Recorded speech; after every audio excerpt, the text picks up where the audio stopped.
Y'all, I think modern women ruin dating, and here's why. Let's get into it. Hookup culture. Women giving their bodies away to men that have not committed to them on any level. They've made relationships transactional, not being realistic. Now the majority of women want the minority of men, using tactics of shame and emasculating men to manipulate them in doing what they want them to do. Some men now are choosing to go their own way, not even trying to date in this modern dating culture. Ain't that a shame? A lot of good men not dating because they don't see value in this modern dating culture. No other generation in history has ever had to swipe through dating apps and look at pictures of men on the internet that are from 5 years ago and then meet them out at stupid restaurants and pretend to like the stupid drinks they order just for them to 3 days later say that this is not gonna work out. Then why did we go on the date, Jason? Why? I'm sick of seeing everybody my age get engaged and tell me, just get back out there. Where? We're in hell. It can't be just me that gets this, right? Like, you're talking to someone, you sent a message at 9:15, they're active at 9:17, and you're still left on red. What? Who are you to leave me on red? Or unread, should I say? Then they reply, sorry, I fell asleep. No, you bloody did not. You're active. We've got technology that can tell us when you're active, and you was. So now you're lying to me. The dating market is doomed, and feminism is to blame. What we're seeing now is a massive shift in our society, and it doesn't look good. Women are absolutely dominating the workplace now because of massive assistance from a toxic feminist society. As women become more successful, record numbers of men are withdrawing from society completely. There's a massive decline in young men seeking relationships with women. More men between the ages of 18 and 30 report having no sex in the past year than at any other point since records began. That figure has tripled in the past decade. By 2030, most women at the age of 30 will be single and childless, slaving away in a career for a boss who doesn't care about them while going home to an empty condo drinking cheap box wine, stroking her cats. This would all be funny if it wasn't such an existential threat to a society. Feminism was so shockingly short-sighted and our government so weak that this insane state of affairs has been allowed to become a reality. By all accounts, and if we trust the predictions of the experts, this could be a cataclysmic event for the human race. Some people are even saying it could be the beginning of the end of society. And that's not an exaggeration. There's a reason we speak out against feminism so much on this channel, and it's not only because feminism is a complete meme factory that makes a joke of itself every time it speaks. It's also because feminism perpetuates a war between the sexes that will bring civilization to its knees. And it does so based on premises and man-hating propaganda based, not on fact, but in fantasy. Today, we're going to be diving into why the Western dating market is completely doomed. We're going to talk about why feminism scored the biggest own goal in Western history and why it continues to shoot itself in the foot, ignoring any critical feedback for opportunities for self-reflection. For decades, feminism has reigned supreme as the main ideology in Western society. Over the decades, feminism got its hooks into society and convinced everyone to hate men as much as they do. Feminism was so successful at this that they even managed to convince many men to hate themselves on some level. Fueled by a toxic cocktail of greed, a hunger for revenge, and a hint of jealousy, feminism infected modern society with the warped idea that history can easily be explained as thousands of years of female oppression by men. Not just some men or a few men. No, to feminism, all men are to blame. To feminism, men are the main problem that needs to be solved. And it exists so that women can defeat them. It's never been about equality. That's just something feminists tell themselves so they feel better about what they do. Here's something that's quite dark. When you designate an entire demographic of people as being guilty, you start to dehumanize them. They call it scapegoating. In this case, feminists blame an entire gender for their misfortune. And the thing is, when you dehumanize and make a scapegoat out of an entire demographic, all poor treatment of that demographic becomes justified. Because they're the problem, and they're not really human. You can do anything you want to them. This is how the Nazis were able to persecute the Jewish people so extensively. They convinced their population that the Jewish people were not human. And this is why women are rapidly becoming more successful than men. The feminist dogma that infected our society successfully convinced the institutions to give women massive assistance based on their gender. Feminism convinced the institutions to rig the game against men. They made it easier for women to get into the best colleges. They made it easier for women to land the best jobs. They made the education system easier for women. They did all of this without a single thought as to how it would affect men. They even actively pushed men aside. Did you ever hear about that story of men gaining entry to a women's only tech conference by identifying as non-binary?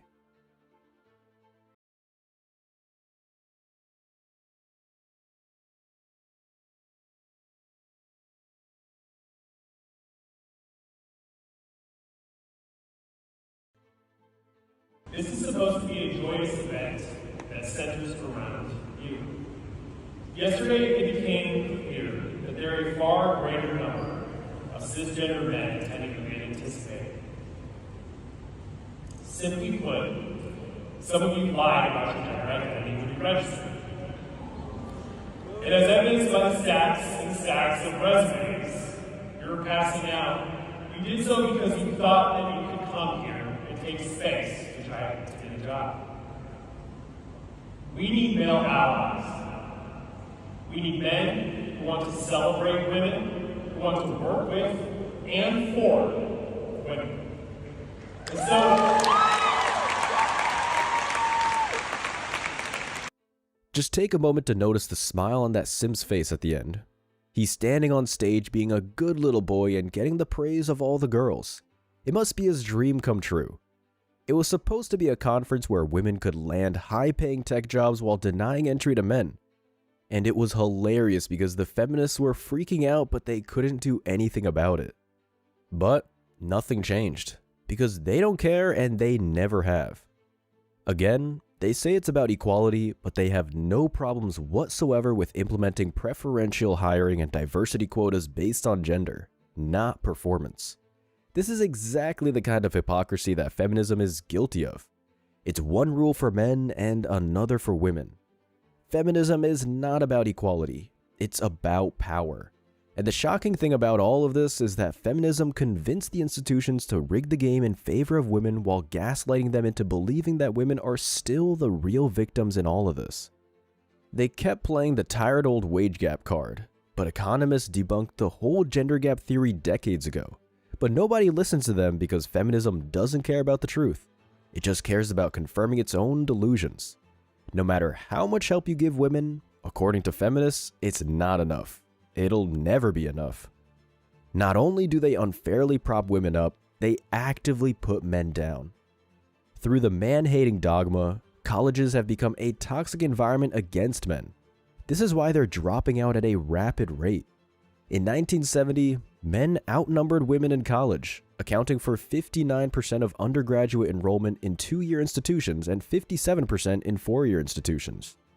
However, by 1980, gender was balanced in 4-year colleges and women outnumbered men in 2-year schools, accounting for 55% of enrollment in those institutions. As of 2019, for every man, there are now almost 2 women attending college. This is the highest recorded gender imbalance favoring women in US college enrollment history. College is becoming increasingly expensive and men are far less likely to make it through to the end. Probably because they know at the end of their line their resume will be thrown in the trash because they're a man, and their job handed to a woman by default. It's hard to stay motivated to get a college degree when you know it's not worth the paper it's printed on. So women are succeeding while men are checking out of society. Hooray for feminism. But the thing is, nature has a funny way of restoring the balance sooner or later. Ideology will never beat biology. There's something that feminists never considered when pushing to get women into all the best jobs, while allowing men to still perform all of the dangerous ones. And that is an uncomfortable truth feminists hate to admit: hypergamy. Women are hypergamous. They will always look for an upgrade. They will only mate and date across and up socioeconomic structures. They will never date down. This isn't just some theory chained to the confines of Reddit anymore. It's an established biological fact. And what do you think happens when you unfairly rig the game in women's favor and make them more successful than the vast majority of the men? That's right. They aren't going to want to date anyone. With this one stupid move, feminism successfully rendered the vast majority of men completely undateable to modern women. This is because they refuse to acknowledge the reality of hypergamy, and now we're seeing it come back to bite them in the ovaries. And surprisingly to you and I, they still blame men for it. Accountability really is the boogeyman under the bed to a feminist, isn't it? And here's something I haven't mentioned yet. Instagram has allowed women's delusional view of their own sexual market value to skyrocket. Social media has allowed women to receive constant external validation from thousands of desperate, thirsty men, artificially pumping the egos of millions of women. And now, a normal guy isn't enough for them. A 5 thinks she's a 10. Modern dating truly is broken. What we're seeing now is a mass of miserable, lonely, career-driven women who were sold a bill of goods by feminism that was never going to pay out. By listening to the lies of feminism and ignoring the criticism of well-meaning men, modern women have dug their own grave. Through the blind man-hating ideology, feminists refuse to acknowledge that women might want to date men someday. Modern feminism really is the result of a few bitter and angry women who got pumped and dumped and decided to make a whole political movement about it. But there's one strange fact about all this. 63% of men under 30 reported being single, while 34% of women reported being single in the same age bracket. The only way the statistic could make sense is if women are dating older men, or most likely that women are sharing chads. This really is the truth. Modern women have been brainwashed with impossible standards to the point where they would rather share a top 5% man than settle for just a normal guy. Feminism has successfully priced women out of the dating market and made it impossible for them to be happy. And now the only people who really benefit from this entire arrangement are the minority of truly high-value men who get to sleep with all of the women. Whoever thought that the only people who ever benefited from feminism were the chads? I'm sure that's not what feminism intended, but it's the result they got. And this is why you only need to take a glance at social media to see the frustration and misery that modern women are going through. They're angry and asking where all the good men have gone. What they're really asking is, why won't Chad settle down with me? Well, let me ask you this, ladies. Why would he? Thanks to feminism, modern women have become almost completely intolerable in a conversation. Even normal guys are saying no to them now.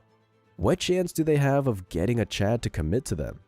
So I've just been stood up on a date for the first time in my life. I've been waiting for the day for it to happen, I'll be honest with you. But I literally had left the house and I texted him 15 minutes before I left. I said, is it cold outside? Do I need my coat? Because he had already left, allegedly. He said, yeah, you'll need a coat, it's really cold out. I was like, okay, no problem. 10 minutes later, I text him, I say, I'm just leaving. I didn't hear anything from him for about sort of like 5 to 7 minutes. And I check my phone, he just goes, oh, we've got a problem. And then he goes, my grandma's fallen downstairs. He's hit me with that old chestnut. He's put in brackets, I'm her carer. Oh, yeah, right. We're at Starbucks. And you're supposed to be cooking for me. You're supposed to be a woman. I don't even know you that well yet. Right. We're doing gender roles, right? You just said I'm supposed to be a man. I'm supposed to, wine and dine you, take you out to somewhere nice. That's a gender role. As a date, yeah. Okay, cool. And you could have came over to my house and cooked for me as a date. But we didn't do that, did we? No, why would I be in your house if I just met you? Why would I spend $200 plus on you if I just met you? Because you're trying to win me, like. Oh, okay. You're trying to court me. Yes, I'm the prize. Where do you work again? Where do you work? What does that matter? Grocery store, right? What does that matter? Right. So I make more money than you, right? Okay. Well, obviously, I had to pick you you're up, cheap right? with it. I had to pick you up, right? You live in an apartment, right? Okay. I live in a house. I have a car. I have a good job. And I have to win you over. You the prize, though, right? And you take girls on dates to Starbucks? And you weren't appreciative of going to Starbucks. What am I? And it gets worse. many women are realizing how miserable feminism made them. So what they're now looking for is a nice guy beta bob provider who will swoop in and save her from her terrible choices. They want a nice guy to come in and clean up their mess basically, but the problem is, fewer and fewer men are willing to do that. It's strange what happens when you tell an entire gender that they aren't needed and they're toxic. They probably aren't going to want to date you anymore. But one thing you can be certain of is how feminism will consistently lay the blame at the feet of men for being man babies or weak dusties. We should see this as a sign of victory. It's like if you're having an argument with a girlfriend when all of a sudden she starts attacking your penis size. You know you've won the argument at that point and you can call it a day. I'm 30 and I'm single, and something that I quickly had to learn while dating at my 30s is that 30 or plus year old men would much rather date women that are on their early 20s than women that are 30 or plus years old. And I think the reason for that is because when you turn 30, you hit this wall where you don't take the same shit that you used to take while you were in your 20s. For example, when I was at my 20s, a guy would say, yeah, you know, like, I just need time. I cannot be in a serious relationship with you right now. And I would go for it and I would entertain this man. If a man comes today and says, hey, I'm not ready for a serious relationship, it's like, babe, you're 30. The hairline is going back. Like, what else do you need time for? So I quickly had to realize that I'm probably gonna be spending a lot of time single, and I have to be okay with it because I cannot go back to my 20s. I also don't want to. I love being 30 and the maturity and consciousness that I have now. The cope is real with this one, but once again, it's the fault of men for wanting to date younger women. The cracks of feminism are starting to show. It was only a matter of time. Men are starting to show some balls again and realize that enough is enough. This ridiculous circus has gone on for far too long. Men have all the freedom and advantages, especially with age, and they're starting to use them. They're grabbing their passports and flying to places where feminism hasn't dominated for decades. A man will realize the night and day difference it makes in the kind of women he meets. I'm writing this as we speak from Bangkok, Thailand, so I'm speaking from direct experience here. This is what I recommend for any man in the West who takes his future seriously. The West is a sinking ship. The culture war has destroyed the traditional values that allowed Western society to flourish for thousands of years. Feminism is not going to self-reflect. We have a higher chance of being wiped out by a comet impact in the next 10 years than we have of feminism admitting it was wrong. This dating crisis is only going to get worse. The most intelligent people in our society are pointing to a mass population collapse as the biggest threat to civilization. And feminism created it. And one thing you can be sure of when the planet is in flames, women will be blaming men for it. As always, I wish you tremendous success. Now it's your turn. What do you think? Let me know your thoughts in the comment section below. Remember that if you leave the best comment, you'll get $5. Thank you so much for watching. If you found value in this video, hit the like and subscribe buttons, ring the notification bell so you don't miss out on future uploads, drop a comment, and share it. See you in the next video. Till next time.